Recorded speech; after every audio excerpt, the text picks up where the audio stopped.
Hi friends, అందరికీ నమస్కారం. మీరు చూస్తున్నారు గని ఇంటర్నెట్. ఏప్రిల్ నుండి అనేది ఉచిత ఇల్లు అనేది కూడా మంజూరు అయితే చేస్తామనేసి కూడా ఒక స్టేటస్ అయితే రిలీజ్ అయితే చేయడం జరిగింది. ఇవైతే ఇందిరమ్మ ఇల్లులు కావు, కేసీఆర్ ఇల్లు కావు, ఎన్టీఆర్ ఇల్లులు అయితే కావండి. ఇది ప్రధానమంత్రి ఆవాస్ యోజన పథకం కింద ఓల్ ఇండియా, ఆంధ్రప్రదేశ్, తెలంగాణ, మిగతా ఇండియాలో ఎక్కడ ఉన్నా కానీ అప్లికేషన్ అయితే చేసుకోవచ్చు. ఈ స్టేటస్ లో అనేది కూడా మీ నేమ్స్ ఉన్నాయా లేవా, నేమ్స్ లేని వాళ్ళు ఏ విధంగా అప్లికేషన్ అయితే చేసుకోవాలి అనే దాని గురించి కంప్లీట్ ఇన్ఫర్మేషన్ అంతా ఈ రోజు ఈ వీడియోలో తెలుసుకుందాం. ఎవరైనా కొత్తగా మన ఛానల్ చూస్తున్న వారు ఉంటే సబ్స్క్రైబ్ అని చేసుకోండి, పక్కన ఉన్న బెల్ ఐకాన్ క్లిక్ చేయండి. తెలంగాణ మరియు ఆంధ్రప్రదేశ్ ప్రభుత్వ పథకాల గురించి, ఆన్లైన్ గురించి, మీ సేవ గురించి మనం చేయడం జరుగుతుంది కాబట్టి ఏదో ఒక వీడియో అయితే 100% ఉపయోగం ఉంటుంది. వాట్సాప్, టెలిగ్రామ్ ఛానల్లో జాయిన్ కావడం ద్వారా daily updates, links, PDF files అనేది మీరు అక్కడి నుంచి అనేది లభించడం జరుగుతుంది. ముందుగా స్టేటస్ అనేది ఏ విధంగా తెలుసుకోవాలి, వీడియో స్టార్ట్ చేసే ముందు వీడియోకి ఒక లైక్ అనేది చేయండి. లైక్ చేయడం ద్వారా ఇలాంటి ఇన్ఫర్మేషన్ వీడియో తెలియని వారికి తెలియపరిచినట్టు అవుతుంది కాబట్టి లైక్ అనేది వెరీ ఇంపార్టెంట్. గూగుల్కి అనేది వెళ్ళేసిన తర్వాత PMAY అనేసి మీరు అయితే టైప్ అయితే చేయండి. చేస్తే ఆటోమేటిక్ అనేది కూడా మనకి ఈ ఒక పేజ్ అయితే ఓపెన్ కావడం జరుగుతుంది. ఈ లింక్ అనేది మీరు క్లిక్ చేసుకోవాలి. క్లిక్ చేసిన వెంటనే మీకు అనేది కూడా ఇంటర్ఫేస్ అనేది ఈ విధంగా రావడం జరుగుతుంది. ఆల్రెడీ మధ్యప్రదేశ్ లో అనేది కూడా 40 లక్షల ఇల్లులు అయితే మంజూరు అయితే చేయడం అయితే జరిగింది. ఇక్కడ చూసుకోవచ్చు, మీరు తెలంగాణ వారు కానీ ఆంధ్రప్రదేశ్ వారు కానీ సేమ్ సైట్ అయితే ఒకటే ఉంటుంది. ఇక్కడ అప్లికేషన్ ఫర్ PMU 2.0 అనేదిగా ఇది అనేది మీరు క్లిక్ చేసుకోవాల్సి వస్తుంది. చేసిన తర్వాత మనకు ప్రధానమంత్రి ఆవాస్ యోజన సైట్ అనేది కూడా 2.0 కింద అయితే మనకైతే ఓపెన్ అయితే కావడం జరిగింది. ఫస్ట్ మీరు గతంలో అప్లికేషన్ చేసుకున్నారా లేదా అనే స్టేటస్ చెక్ చేసుకున్న తర్వాత కొత్తది అనేది అప్లికేషన్ అయితే చేసుకోవాలి. ఇక్కడైతే మీకు లాగిన్ ఆప్షన్ కనిపిస్తుందా, లాగిన్ ఆప్షన్ లో కిందికి స్క్రోల్ డౌన్ చేస్తే ఇక్కడ అప్లికేషన్ లాగిన్ అని ఉంటుంది చూడండి. ఈ అప్లికేషన్ లాగిన్ అనేది క్లిక్ చేసుకోవాలి. క్లిక్ చేసిన వెంటనే అప్లికేషన్ లాగిన్ డీటెయిల్స్ అనేది మనకు అడగడం జరుగుతుంది. ఇక్కడ మీ యొక్క ఆధార్ నెంబరు, మీ యొక్క ఆధార్ లో ఏ విధంగా నేమ్ ఉంటే ఆ విధంగా నేమ్ అనేది కూడా ఎంట్రీ అని చేసుకొని గెట్ OTP అనేది క్లిక్ చేసుకోవాలి. మీకు నో రికార్డ్ ఫౌండ్ అని చూపించింది అనుకో, మీరైతే కొత్తగా అప్లికేషన్ చేసుకోవడానికి ఎలిజిబిలిటీ ఉంటుంది. లేదా మీకు అనేది డీటెయిల్స్ చూపించడం జరుగుతుంది, ID నెంబర్ చూపించడం జరుగుతుంది. ఆ విధంగా వస్తే మాత్రం మీకు అనేది గ్రామ పంచాయతీ దగ్గరికి మీరైతే వెళ్ళేసి అక్కడ అధికారులు అనేది కూడా మీరైతే కన్సల్ట్ కావాలి. ఇక్కడ మీకు అప్లికేషన్ ఫర్ PMU 2.0 ఉంది కదా, ఇది అనేది క్లిక్ చేసుకోండి. మీకైతే డాక్యుమెంట్స్ అనేది ఇవనేది కూడా అడగడం అయితే జరుగుతుంది. ఎవరైతే అప్లికేషన్ చేయాలనుకుంటున్నారో ఇది అనేది కూడా ఫీమేల్ పేరు మీదనే ఉంటుంది, అంటే మహిళల పేరు మీదనే ఈ స్కీమ్ అనేది కూడా వర్తిస్తుంది. ఆధార్ కార్డు నెంబరు, పేరు, డేట్ ఆఫ్ బర్త్ సేమ్ ఆధార్లో ఏ విధంగా ఉంటే ఆ విధంగా అప్లికేషన్లో మీరైతే డీటెయిల్స్ నింపవలసి వస్తుంది.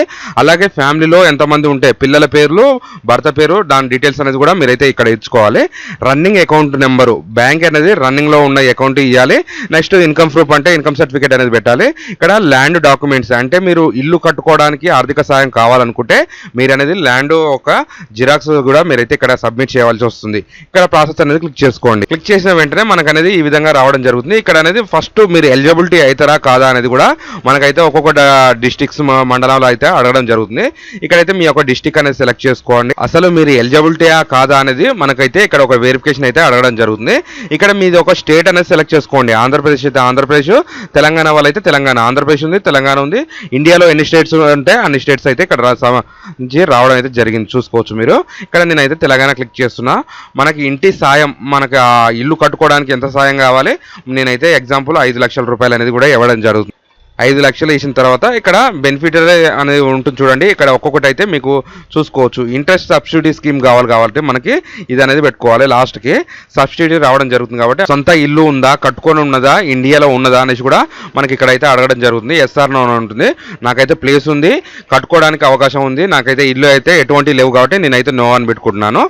గతంలో కానీ మీకేమన్నా ఇల్లులు మంజూరు అయినాయా? 20 సంవత్సరాల కింద నుంచి మనం చూసుకున్నట్టయితే ఎన్టీఆర్ హౌస్లు కానీ, ఇందిరమ్మ ఇల్లు కానీ, నెక్స్ట్ దానికి సంబంధించిన ఏమన్నా ఇల్లులు అంటే ప్రభుత్వం తరపు నుంచి మనకి ఏమన్నా సెంట్రల్ కానీ స్టేట్ కానీ ఏమన్నా ఇల్లులు పొందారా అనేసి కూడా అడుగుతుంది. ఇక్కడ SR నో అని ఉంటుంది చూడండి. ఇక్కడ నాకైతే ఎటువంటి ప్రభుత్వం తరపు నుంచి అయితే ఏం రాలేదు. నేనైతే నో అని పెట్టేస్తున్నాను.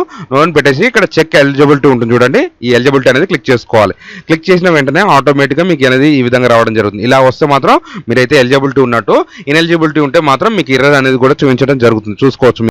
మీ యొక్క ఆధార్ నెంబరు, మీ యొక్క నేమ్ అనేది ఎంటర్ చేయగానే ఆటోమేటిక్గా మనకనేది ఏ ఆధార్ కార్డుకి మొబైల్ నెంబర్ లింక్ ఉందో ఆ మొబైల్ నెంబర్కి అనేది OTP అయితే వెళ్ళడం జరుగుతుంది. అదనేది క్లిక్ చేసి సబ్మిట్ అయితే మీరు చేసుకోవాల్సి వస్తుంది. మనం సబ్మిట్ చేయగానే ఇటువంటి డీటెయిల్స్ అయితే అడగడం జరుగుతుంది. ఇక్కడ పాన్ కార్డు అడుగుతుంది, మన date of birth, mobile number, మీరు జనరలా, ఏమన్నా వర్క్ చేస్తారా, మీ ఫాదర్ నేము, మదర్ నేము, మీరు ఏమన్నా ఎంప్లాయీ టైపా, ఎంప్లాయీ ఉందా అనేసి కూడా మనైతే ఇక్కడ నుంచి అనేది సమ్ డీటెయిల్స్ అయితే అడగడం జరుగుతుంది. ఇక్కడ ఒక మీ ఫ్యామిలీలో ఎంతమంది ఉన్నారు, పిల్లలు, భర్త, భార్య అనేది మీ డీటెయిల్స్ అనేది కంప్లీట్గా అనేది కూడా మీరు 1 by 1 అనేది ఎంటర్ చేసుకోవాల్సి వస్తుంది. ఇక్కడ యాడ్ అనేది క్లిక్ చేస్తే మనకు 2-3 అనేది కూడా ఇక్కడ యాడ్ అయితే కావడం జరుగుతుంది. ఆటోమేటిక్ అనేది కూడా ఇక్కడ సెలెక్షన్ అనేది రావడం జరుగుతుంది. ఇక్కడ మీరు అనేది కూడా యాన్యువల్ ఇన్కమ్ అనేది కూడా మీ ఎగ్జాంపుల్ అనేది వేసుకోవచ్చు, మీరు ఎంత ఉంటా అంత వేసుకోవచ్చు.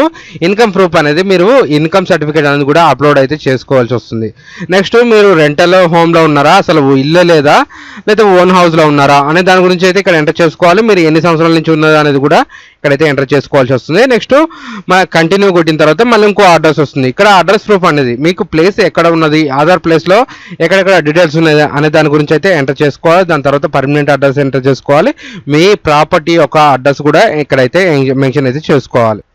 ఇక్కడ ఈ స్కీమ్ సంబంధించింది ఎస్ఆర్ ఉంటుంది. ఎస్ఆర్ని క్లిక్ చేసుకొని మళ్ళీ సేవ్ అండ్ కంటిన్యూ అనేది క్లిక్ చేసుకోవాలి. ఇక్కడ హోమ్ అనేది డీటెయిల్స్ అయితే ఆటోమేటిక్గా అయితే రావడం జరుగుతుంది. మీకు ఒక ఏ అకౌంట్ ఉందో ఆ అకౌంట్ అయితే ఎంటర్ అయితే చేసుకోవాలి. దాని తర్వాత మీరు ప్రిఫర్ ఏం చేస్తున్నారు అనే దాని గురించి అయితే 1 by 1 అనేది కూడా 5 ఆప్షన్స్ అనేది మీరు ఇచ్చుకోని తర్వాత ఈ 2 టిక్ మార్కులను చేసుకొని సేవ్ అండ్ ఫైనల్ సబ్మిట్ అనేది చేసుకుంటే మీకు అనేది ఒక వెరిఫికేషన్ అయితే రావడం జరుగుతుంది. ఆ తర్వాత మిగతా ప్రాసెస్ అనేది కూడా కంప్లీట్ అయితే కావడం జరుగుతుంది. ఇది ఒక్కొక్కటి మీరు డైరెక్ట్ ఫిల్ చేసే బదులు తెలిసి తెలియక ఒక అప్లికేషన్ మీరు రాంగ్ ఫిల్అప్ చేస్తే ఖచ్చితంగా అయితే ఈ అప్లికేషన్ ఎడిట్ ఆప్షన్ అయితే ఉండదు. కాబట్టి మీరు దగ్గరున్న మీ సేవ లేదా మీ యొక్క గ్రామ పంచాయతీకి అనేది కూడా మీరు వెళ్ళేసి అప్లికేషన్ అయితే చేసుకోవచ్చు. నేనైతే